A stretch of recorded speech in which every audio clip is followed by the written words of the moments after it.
Good evening, ladies and gentlemen. Welcome to this meeting of the Town of Oakville Council. I invite everyone to rise and join Council in singing O Canada.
We have regrets this evening from Councillor Sanju, who's on parental leave, and from Councillor Knoll.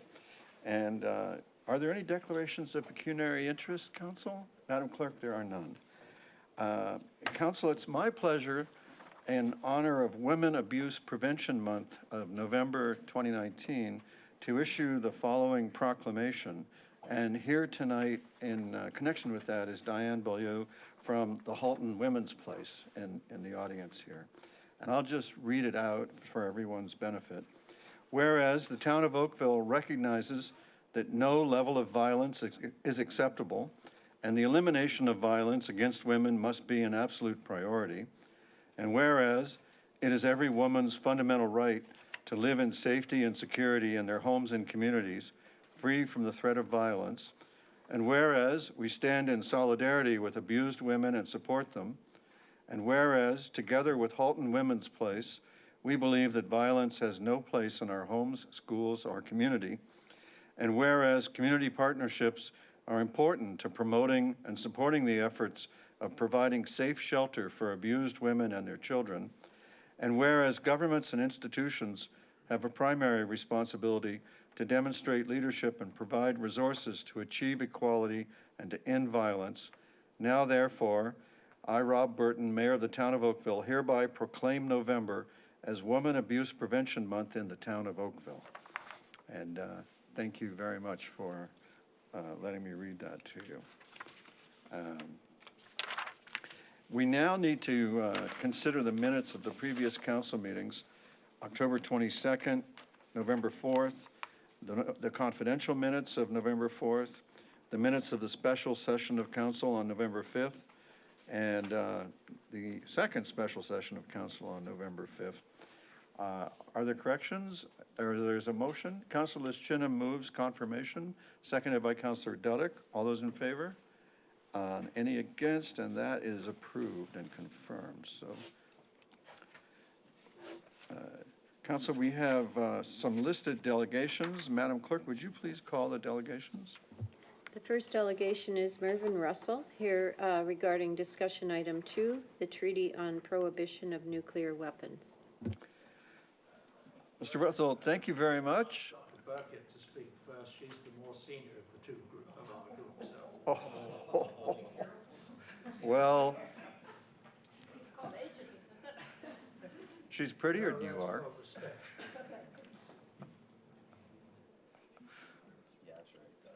Is this where I come up here? Yes, to the microphone. You could do a duet if you want. Okay.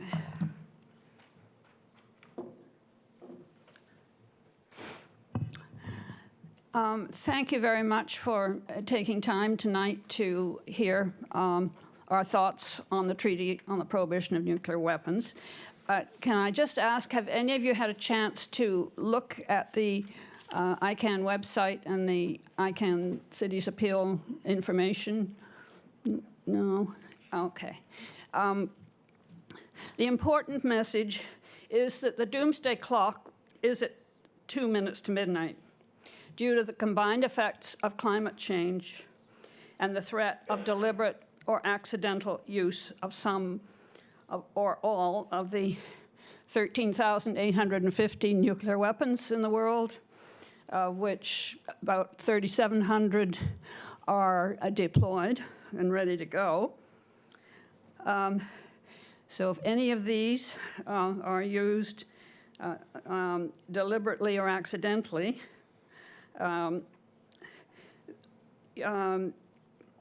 this would be catastrophic. Unless you think that an accidental nuclear war is not possible, I just show you Schlesser's book on the near misses that have occurred in the last 75 years. The International Committee of the Red Cross has stated there is no possible humanitarian response to a nuclear conflict. And scientific studies have shown that even a limited nuclear war, such as might occur between India and Pakistan, would kill 2 billion people. Mervyn will give you a few more details about that in a minute. We have hope, however, about the Treaty on the Prohibition of Nuclear Weapons, adopted by 122 countries at the UN in July 2017, now signed by 80 countries and ratified by 33. When 50 countries have ratified it, it will become international law. In the meantime, it strengthens the NPT, helps establish a norm against the use of nuclear weapons, as did the Landmines Treaty against those explosive devices. Under the treaty, states cannot use, threaten use, develop or test, possess nuclear weapons, assist others to do the above. Canada needs, we believe, to work with other nuclear umbrella states to join the NPT. Its present stance is unacceptable and not sustainable. The deterrence doctrine is like a medication with too many lethal side effects and must be withdrawn from the market. We hope Oakville will join Toronto, Vancouver, Victoria, Saanich, North Saanich, Cape Breton, Paris, France, Berlin, Germany, Washington, D.C., Los Angeles, Baltimore, Berkeley, Melbourne, and Sydney, Australia, and many other cities and towns around the world. And to ask their countries to support the treaty. Thank you very much. Dr. Burkett, thank you very much for your presentation. We'll hear from Mervyn Russell now.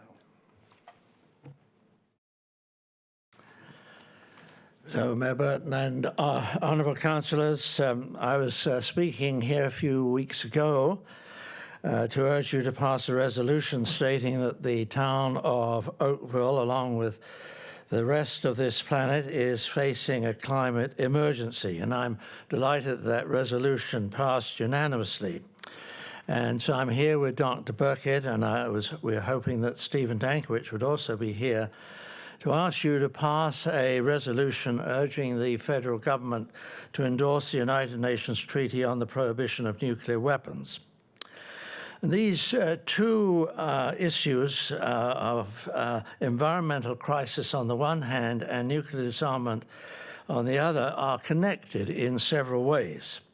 First, they're connected because they focus on the two most grievous threats to the continuation of a stable, benign environment in which life on the planet can be maintained and thrive. Our leading environmentalist, Dr. David Suzuki, has said that the greatest threat to life on the planet, a threat greater than climate destabilization, is the explosion of nuclear weapons, particularly a wartime exchange of nuclear weapons. These explosions would be thousands times more powerful than those of Hiroshima and Nagasaki.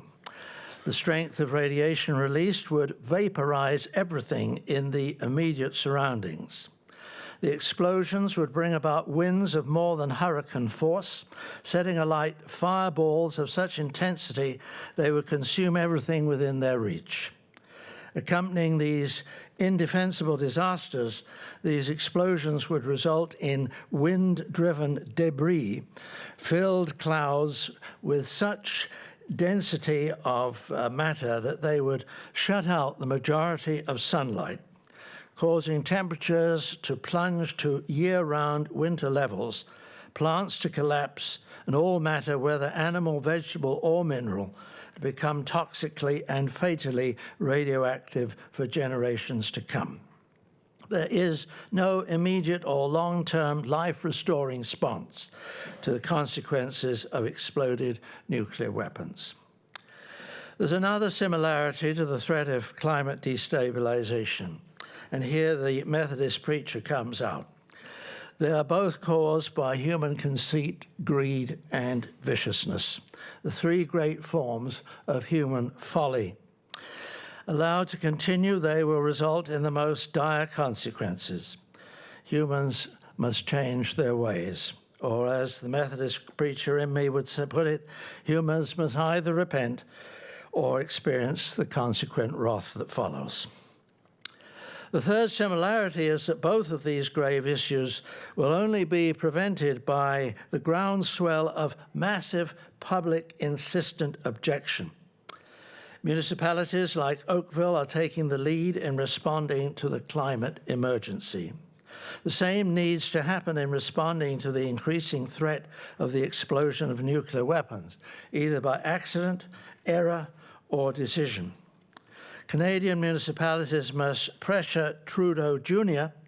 to follow the direction of Trudeau Sr., whose nuclear disarmament campaign and conversations with Mikhail Gorbachev, as we now know, helped to bring about Gorbachev's willingness to agree with President Reagan to discontinue the arms race. Your supporting this resolution this evening may seem insignificant as regards succeeding in changing the Canadian government's policy. But change only occurs when everybody who can does what they can. Barbara, Stephen, and I have spent our entire adult lives seeking to abolish nuclear weapons. The first campaign of activism that I was involved in was the first CND march in 1956, which came to a conclusion in Trafalgar Square in London, England. I'm sure that we will continue to do that campaigning until either we or nuclear weapons are no more. We have done and will do what we can by writing, speaking, organizing, and demonstrating. Please do what you can and pass this resolution. As we say, I can, you can, we can. Thank you, Worship. Thank you, Mr. Russell. Are there questions for Mr. Russell? Mervyn and Barbara, I hope you'll pass our regards and our thanks to Stephen Dankovich for his many years of service to our community. Both he and Barbara are municipal treasures, Your Worship. Thank you, sir. All right, Council, would you turn your minds to the standing committee reports, please? There's a memo regarding a revision to the licensing bylaw and the tow truck licensing bylaw, item 5 of CSC. And item 5 of CSC was referred to council without a recommendation. And so we need to do a little bit of committee work here. Councillor Adams? I'll give you a motion to pass the items of the committee, but I think the Ward 3 members need to provide some advice as to their further discussions regarding item 5. All right, so let me take your motion to deal with the Well, what is the action that you want to take with regard to the licensing bylaw and tow truck licensing bylaw? Is there in fact any change that you want to make? Councillor Robertson? Yes, so we would ask that. So I'm assuming that we're separating that out. Yes, that's what we're asking. And I'm looking for a motion. Councillor O'Meara, what is your motion? Oh, sorry. Defer to Councillor Robertson. She's going to put forward a motion. Okay, I think she might have a question of staff first, though. all right. Yes. Do we You have the floor. do the question for staff now? You have the floor. You can do anything you want with Oh, it. great. So our question to staff will be on the two fees for non-consensual towing and for lifting. And in terms of, can we change the amounts for those at this time? Can we propose a change to amounts for these? Mr. Barry, you get the curveball. Through you, Mr. Mayor. We certainly can change them. I would just remind council that when the tow truck licensing bylaw came to council, it came to council twice. The first time we had recommended a non-consent tow fee of $200. Council directed staff to go out and have a look at that again because the industry came forward and said that wasn't enough for that specific fee. We did that. We went to the industry. We further polled the industry, and the $250 fee was brought forward because that seemed to be what fit not only the tow trucks themselves or the tow industry themselves, but the businesses that wanted to hire those companies to do the work. So there's no particular magic in the creation of that number, but it was something that came from our discussions with the industry. So if your question is procedural, i.e. can you change it by a motion, yes, you can. So at this point, then I would like to propose a motion that we change the fees. that What have would you been- like to change them to? We would like to change the fees to $150 for non-consent tows and $75 for fees for lifting. I'm sorry, could you repeat the last number? $75 for fees for lifting. I see. Okay, so staff are advising that that's too low in line with their consultation, and you're looking at the survey of other cities and taking comfort from the lower numbers that you find there. Is there discussion of the motion? Councillor O'Meara. Thank you, Your Worship. Yeah, I mean, thank you very much, staff, for bringing this information here. I'm not surprised at all that the tow industry wanted more for that, and just by simply perusing what other municipalities are charging, obviously, clearly, they're still able to do that there. So I'd support Councillor Robertson's amendment to the motion, and thank you very much for the added information. All right, so the motion is to amend the recommendation in the committee report. If there are no other speakers, may I put the vote? Councillor Adams. And just to clarify, there's, within the amendment, within the memo from Mr. Barry, there's some additional changes to the schedules which are also included.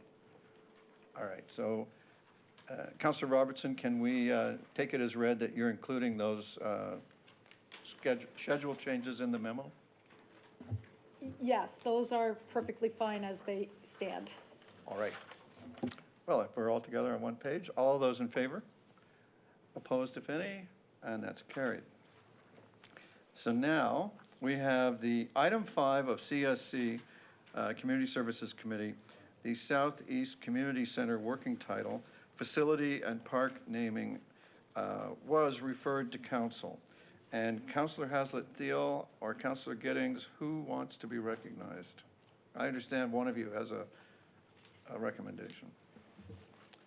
Well, if my council colleagues do not need to see the report, I'd be pleased to move option 2, which is to call the new community center, which is situated on the old hospital lands, the Oakville Trafalgar Community Center, and I'm pleased to do so. Okay, and Councillor Giddings, are you seconding that? I'd be happy to. Councillor Janet and I have met with a number of people, and the overall consensus was that it ties in the history of the area, prior use of the site, and the Heritage District. So by all means. All right, any discussion? May I put the vote? All those in favor? Opposed, if any? You have your name.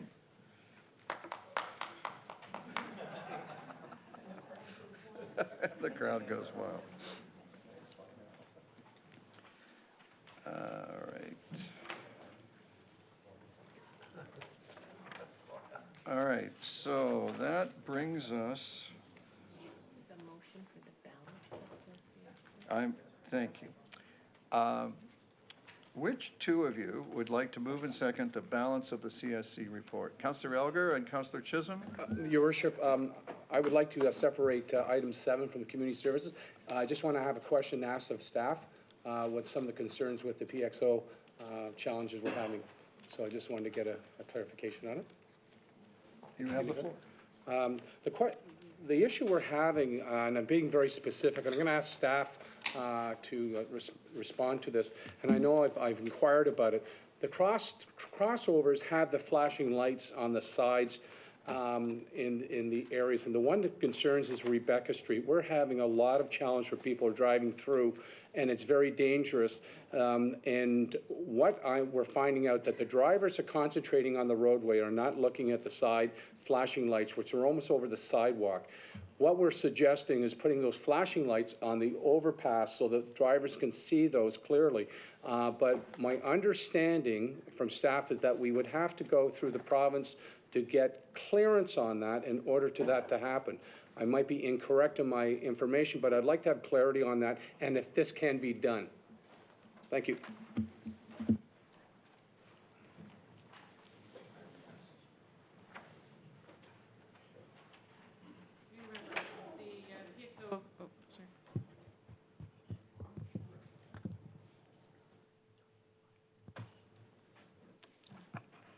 It's closer to my height anyway.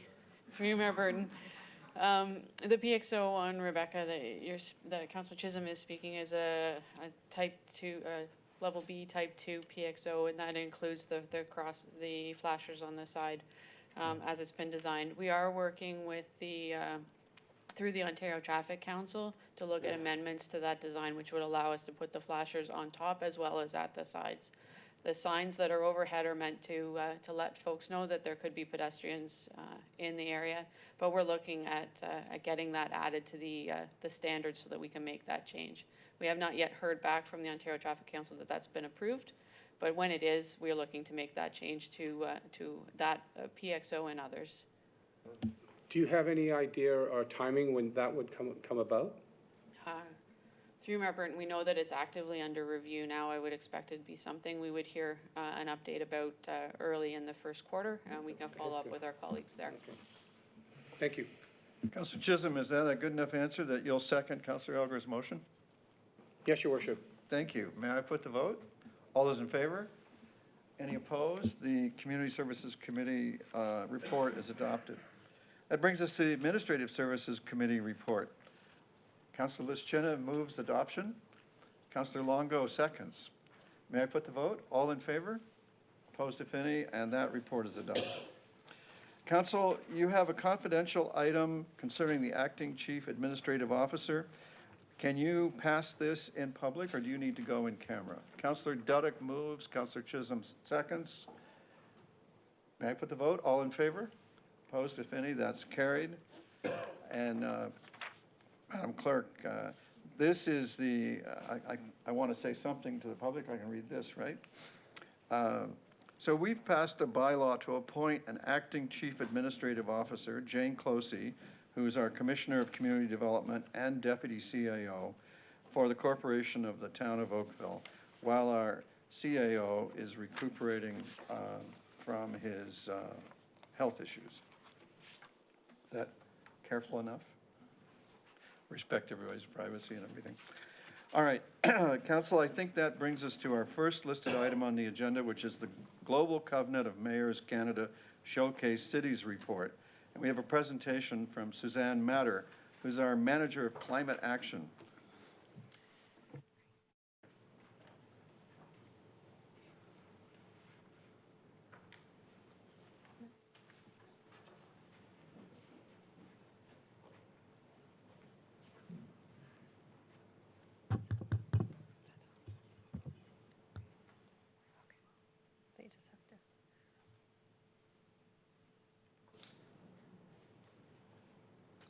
Well, through you, Mr. Chair, thank you so much for having me. We'll try and pull up the presentation.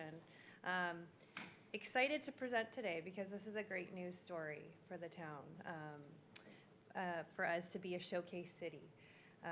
So I just have a very short presentation to go through, if it's up. Yep.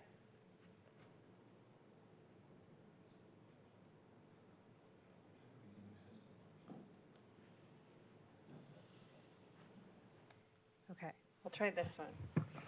This better? You'll still hear? Okay, perfect.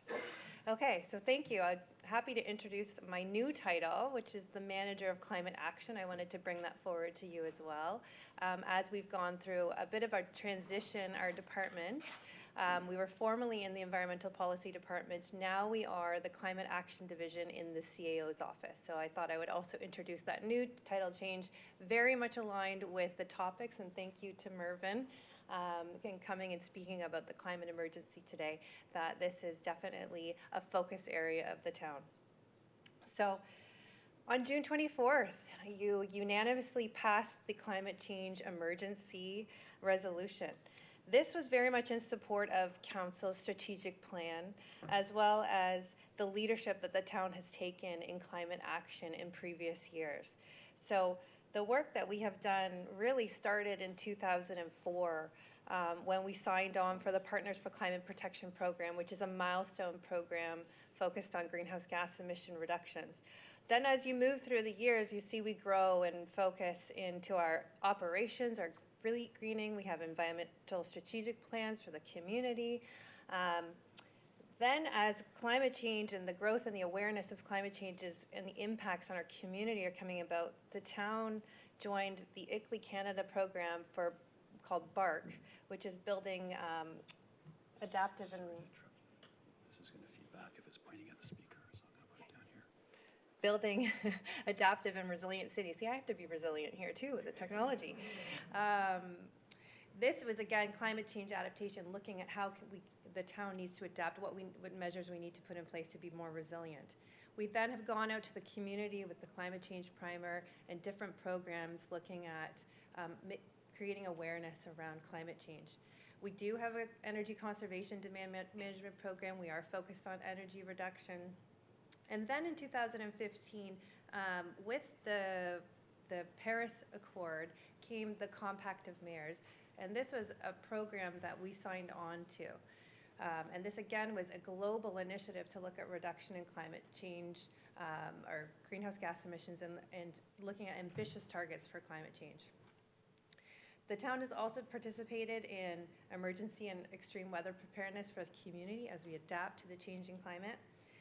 And we have also been involved in a new initiative called the Halton Climate Collective, which is another group of representatives in various diverse sectors looking at how we can achieve climate change reduction or greenhouse gas reduction targets and look at really moving climate change action forward in the community. This has been highly engaging for the community. And through all of that work came 2019, where the climate emergency really came to the forefront, and this is when Council passed the climate emergency. This really showed that leadership. Also in that leadership piece, the resolution spoke to how we need to increase and look at ambitious movement in our targets for mitigation and adaptation for climate change.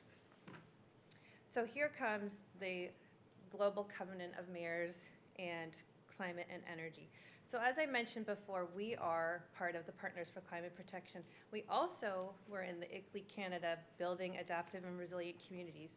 So again, the Partners for Climate Protection and the Building the BARC program are mitigation and adaptation. So these are the two pieces coming together. What we have found is we have been in many different places, part of many different programs, and what we have been searching for is this alignment of bringing all of these different climate change programs together. So the Global Covenant of Mayors is born out of the Compact of Mayors from the Paris Agreement, and is now creating this alignment of all of this programming that we have in these different programs that we are a part of for climate change action and putting it into one program. So it should create an efficiency and also streamline the work we are doing. So the Global Covenant of Mayors for Climate and Energy is an international alliance of 9,000 cities globally, representing about 800 million people and 10% of the population. So the Global Covenant of Mayors has their own sector, which is the Global Covenant of Mayors Canada, and with this, the Federation of Canadian Municipalities, ICLEI, and the International Urban Cooperative, who is funded by the European Union, have come together to form the Global Covenant of Mayors Alliance, and with this, work with local municipalities on climate action, creating a showcase city. So Oakville is one of 25 municipalities who have been chosen. We did have to apply to this program. They were willing to pick up to 40 municipalities. They only picked 25. We had to demonstrate that we were ahead on a spectrum in climate change action, as well that we were leaders in climate change action.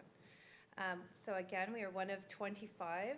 Burlington, locally, Burlington, Brampton, and Hamilton also are a part of this program, and we are very excited about that because we do collaborate on many initiatives together.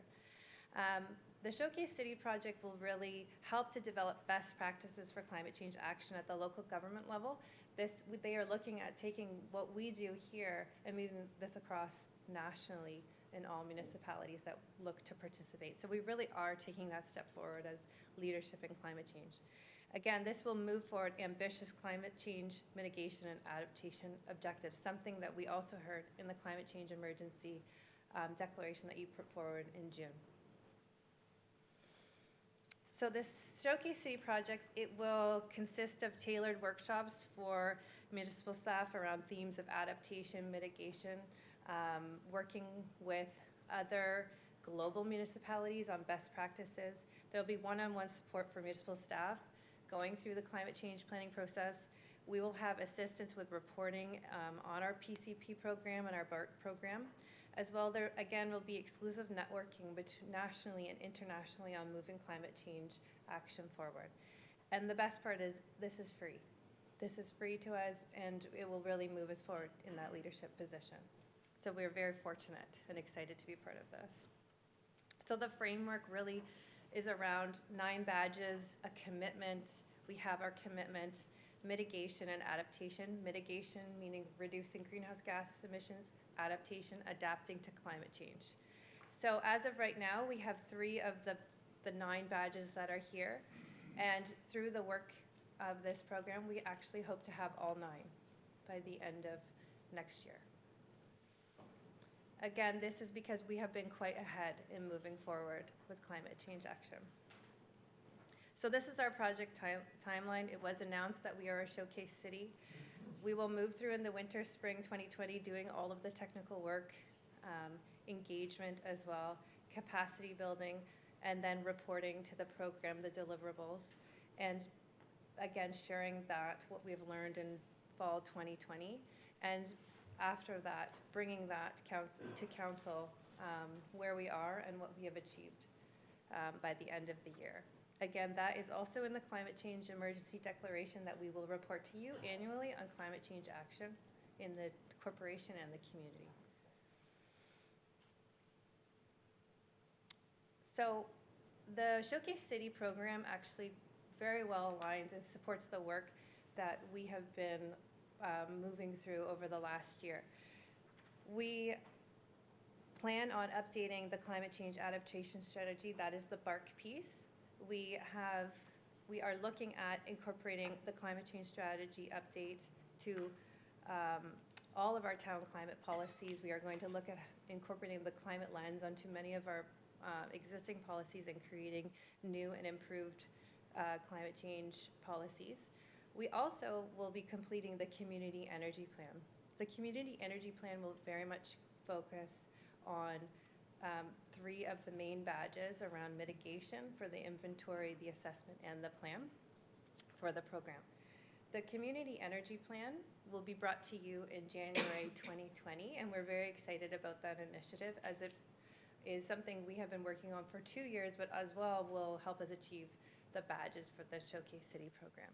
And I also always like to put up the slide of the partners because it really shows you the diversification and the sectors that we have involved in the community energy plan currently. So that was the exciting news I wanted to bring you about the Showcase Cities, and I'd be happy to answer any questions for you. Thank you very much for a delightful report. Questions? Councillor Adams? Can you go back to, you had a slide, I think it was the third one back, that where you were talking about the reporting process. To what degree does this overlap with the reporting that you were going to do already for council based on the decisions of council earlier this past year?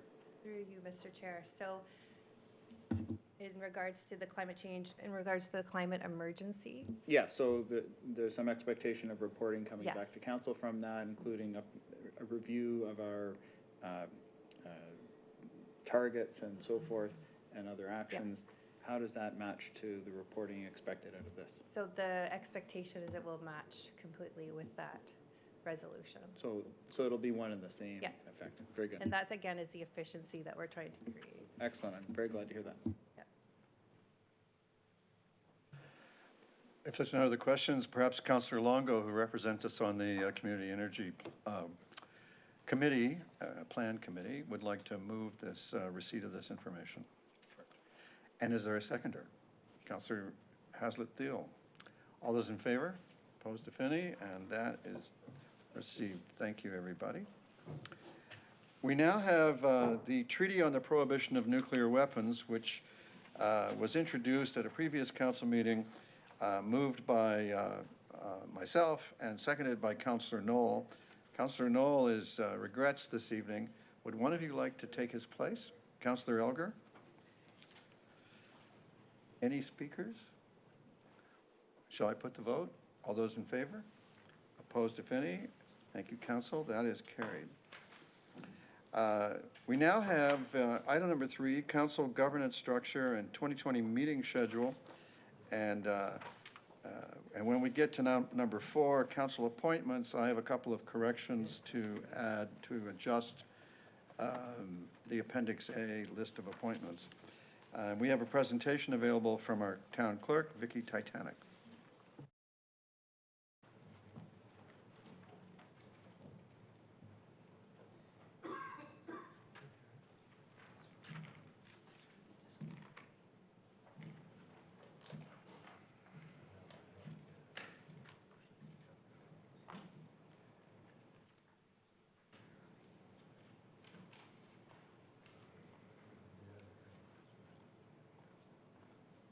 Good evening, Mayor, members of council. So the report before you regarding the council governance structure and the 2020 meeting schedule addresses an alternative to the current council and committee structure as an option for council to consider. The 2020 calendar options are included and reflect the 2 options that we have included, and we've also included the option of sunsetting the current Livable Oakville subcommittee. So the alternative, these are all the recommendations that go along with the alternative model. So the clerk's department, as you know, is responsible for preparing agendas and minutes for council and most of our committees. As a result of many complaints and questions that we've received by the public about our process, we started to investigate options. We consulted with the region, knowing that they had revised their structure during their council renovations, and then just recently made it a permanent solution. And we saw similar trends happening in other municipalities, the town of Milton being another one. Having the whole of council deal with all of the matters started to make sense when we realized all of the benefits of providing a one-stop council shop, so to speak. So currently, ASC and CSC standing committees occur the week before council meeting, and we often find that members of council, staff, and the public want to or need to be at both meetings at the same time. So half of the members of council also never get the benefit of the more fulsome dialogue that often takes place at the committee. And then when the matter is brought forward to council, members often have to sit through duplicate presentations by both staff and the public. There have been many instances where an item on a committee agenda has been deferred to council without being dealt with at all at the committee. So it's recognized by you, the members of council, that some matters are best dealt with the whole of council and not just half. There is also no doubt that members of the public are often confused about why they need to come to committee and then again to council before they can get a decision. Everyone is running short on time these days, and by reducing meetings, we create staff efficiencies not only in the clerk's department, but in all departments. The 2020 calendar options are in your report, and they're way too small for you to really see them there, but they're there. And depending on how you want to go with your council structure would reflect what option you choose. And also, the report addresses the sunsetting of the Livable Oakville subcommittee meeting. This is a good example of a committee that has served its purpose. And the future official plan review discussions would be best held in a council workshop format, allowing all the members to participate rather than just a chosen few. So that concludes. I'd be happy to answer any questions. Questions for the clerk? Councillor Dudek? I wonder, first of all, I'm thrilled that we're going this route. The efficiencies, especially as you cited in the report, about the fact we quite often have people who need to come and delegate before a committee, and then we have to remind them that there may or may not be an option whereby that's not adopted at council. So if you want to make sure that the motion that's approved at the committee level, you should come again, and sometimes that's not feasible, and as you say, time is tight. In terms of the starting time, would it be problematic if we looked at, say, 6:30 versus 6 o'clock, just from the standpoint working people being able to attend, and if they're commuting, it might be a little bit more feasible? I still think we'd have sufficient time. Mr. Mayor, we'd be happy. We were only just trying to squeeze in as much time as possible, but at council's pleasure. I appreciate that. I mean, if we find we're not able to complete the business, we could always look at that as another option, but I think that might be a good sort of halfway medium. Thank you, Councillor. Councillor Haslett-Teal? So I would support Councillor Dudek's suggestion that 6:30 would help the public be able to get here to do their delegation. My other question is, are there any thoughts around what the communication strategy would be? Because this is a big change. There are people who monitor the standing committees, and they've gotten used to, well, I need to go to one versus another. So are there any thoughts around how we would communicate this to make sure that the public understands this is in their best interest, not just potentially ours? Actually, we haven't really gone that far, but I imagine what'll happen is, depending on what option you choose, we would be putting out a media release. We'd also be publishing it on our website, and the new calendar would be posted for 2020 that would outline all of the committee meetings. And the web page that explains all of our committees would be up to date. And we would probably make sure that our residents associations were informed about all the changes as well. And the residents associations, community leaders of community groups all meet monthly in the Community Leaders Roundtable, and so I'm pretty sure no one will miss the news. Councillor O'Meara. Thank you, Your Worship.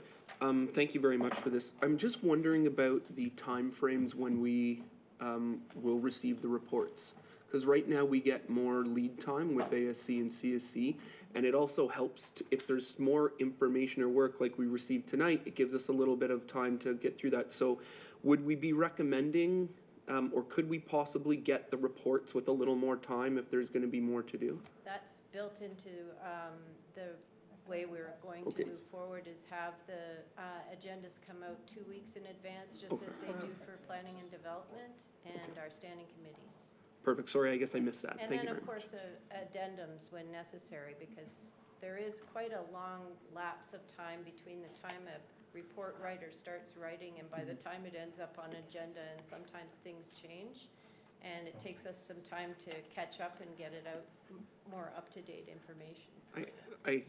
I kind of worry about our staff's reaction to this now, having to get stuff out a couple weeks earlier, but anyway. They're kind of used to it from planning and development and from standing committees. Really, council is the only one right now that has the agenda sent out before the week end of the meeting. Okay, thank you very much. Councillor Chisholm. Thank you, Worship. A couple of, in the report, I'm very supportive as, and I would gather through you, Your Worship, has been in control of the chair, continue to group into consent items, all be grouped under approval. We would not singularly go through each consent for a time purpose, because now we're compressing this. That to me, that makes a lot of sense with respect to that and having that happen. And I'm fully supportive of going from 10 to 5-minute presentations. Thank you, Councillor. Councillor Elgar? Mayor Burton, I think I heard Councillor Duddick saying she would move it, and so I will defer to her because she was one that mentioned the 6:30 also, so I would defer to Councillor Duddick. And I fully support the proposal that we have before us. Anyone else? Councillor Adams? I don't support the change from the status quo. I think the subcommittees are working fine, particularly the CSC. I do believe that there are consent items that could be sent directly to council instead, and therefore not need some of the subcommittee meetings, like the ASC meeting that we just had. But I also voted against the change of the region. I'll vote against it here. Thank you, Councillor. If there's no other speakers, Councillor Duddick is moving, and I take it Councillor Elgar may be seconding. And yes, but I just want to get out that item 6 in the motion is to read 6:30 and not 6 p.m. Councillor Hazlet-Deal. So in the report, it talks about not having to register to delegate. And I just would hope that we would be encouraging people to register to delegate. It is, first of all, it shows forethought around what they need to be prepared, and they need to give us, it's to everyone's benefit that we hear their perspective and perhaps receive it in writing in advance. But I am a tad concerned about having a lot of walk-ons versus at least trying to have some organization around the delegations. Would you be satisfied to leave it as written now with the understanding that everyone will be encouraged in their own best interests to submit in advance? And council always has the authority to continue to change and evolve its procedures. All right. So then, to show your support, please rise to be named.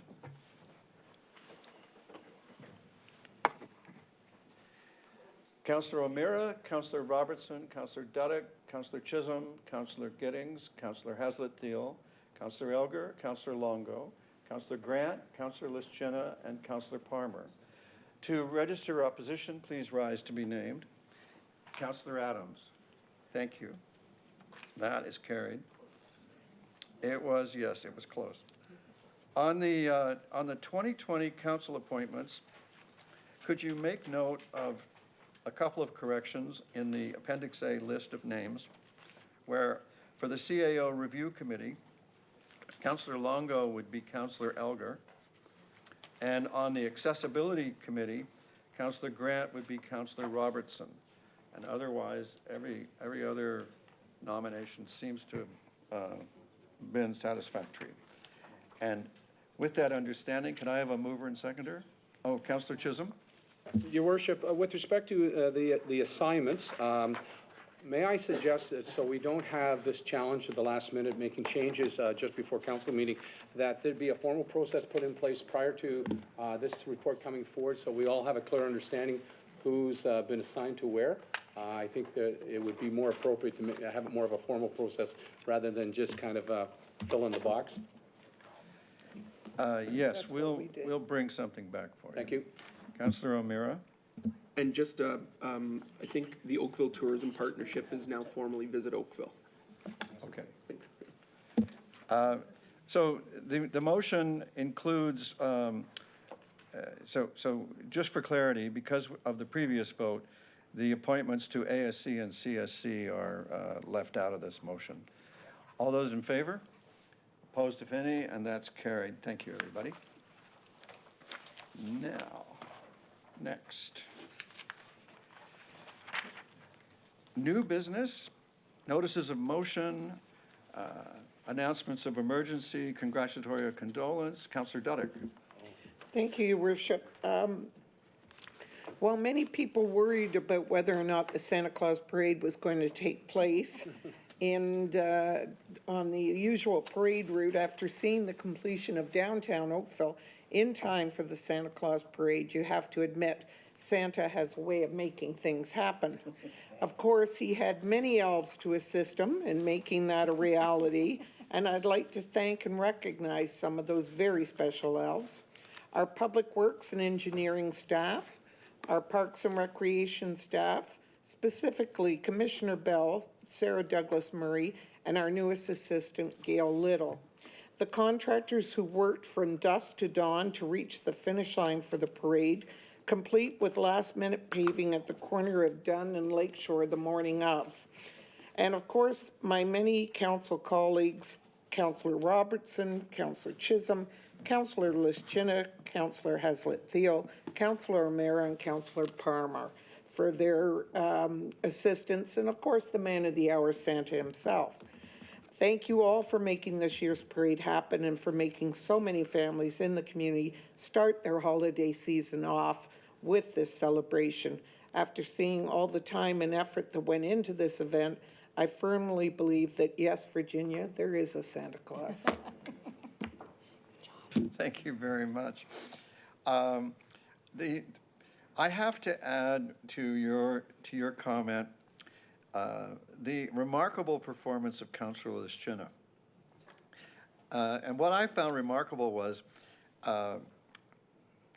she not only walked back and forth apparently the entire length of the parade, so many times I lost count, but near the, by the time we got to Kerr Street, she still had the energy to run. And I thought, I remember exchanging with you, wondering how many steps you would get. 11,500. Okay, everybody now knows how to get fit. Councillor Chisholm. Worship, I'd like to send our condolences on behalf of our council. Mr. Craig Schiller passed away last week.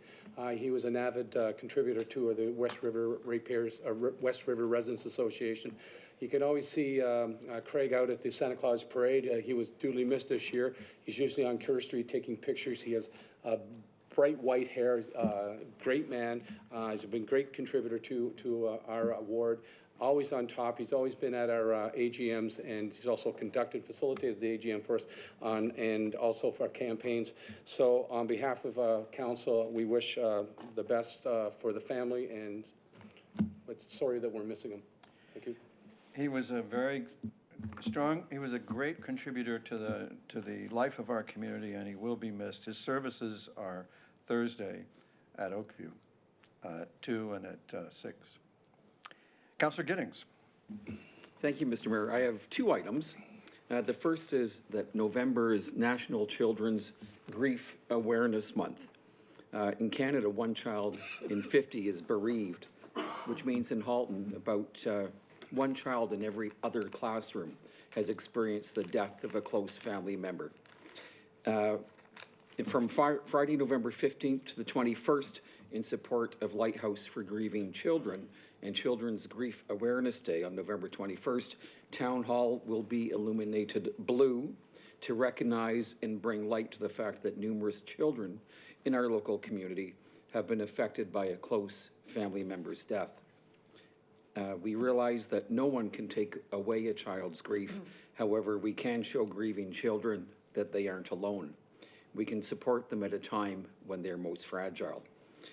Grief needs time, space, and support, and we're happy to have the Lighthouse for Grieving Children in Oakville.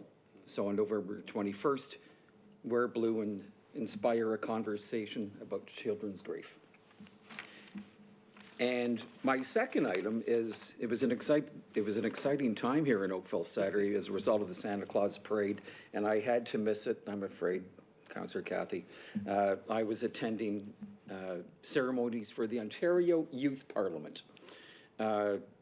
Many, many years ago, about 53 years ago, the Ontario Older Boys Parliament had a vote And that vote was whether to allow girls to attend Parliament.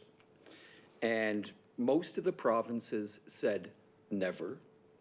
No, they said no. And most of those parliaments closed down within a few years. We have our ways.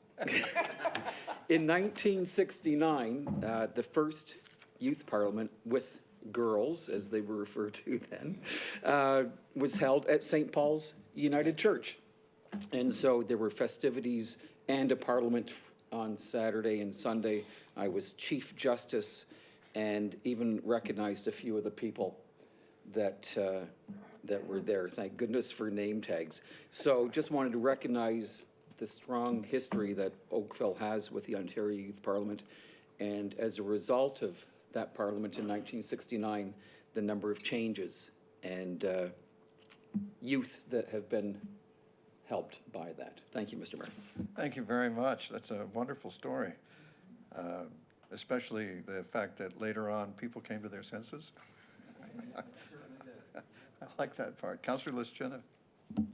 I think that we also need to recognize our fearless leader, the parade, Santa Claus Parade Chair, Councillor Kathy Dudek, who kept everyone in line from day one, because the parade committee starts about halfway through the year, and there's lots of meetings and lots of behind-the-scenes work. So you may see the tip of the iceberg, but really the bottom is where it all happens, and our fearless leader is Councillor Dudek. So thank you for your time and effort.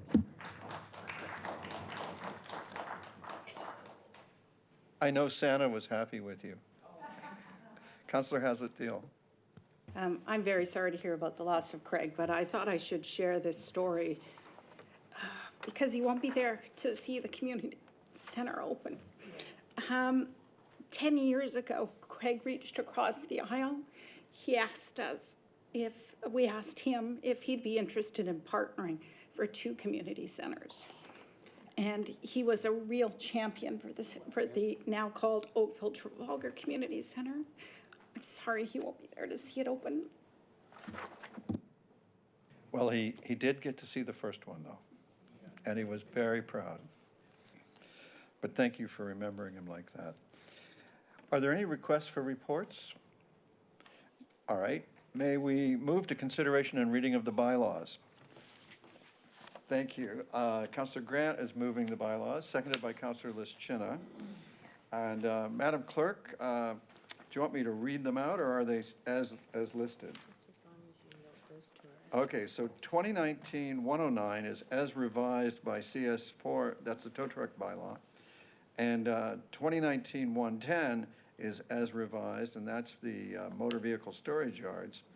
And otherwise, they're as listed. May I put the vote? All those in favor? Opposed, if any? I think that was unanimous. They're all passed. Thank you very much for your time and attention and your good contributions. Councillor Dudek. Sorry, I thought we would recognize and welcome back our colleague, Councillor Palmer, after her absence and the safe delivery of a new member of the family, but nice to have you back at the table.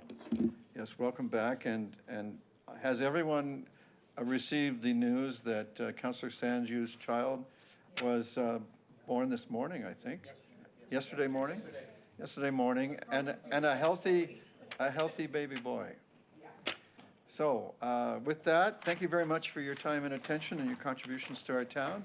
It's been great working with you, and we are adjourned.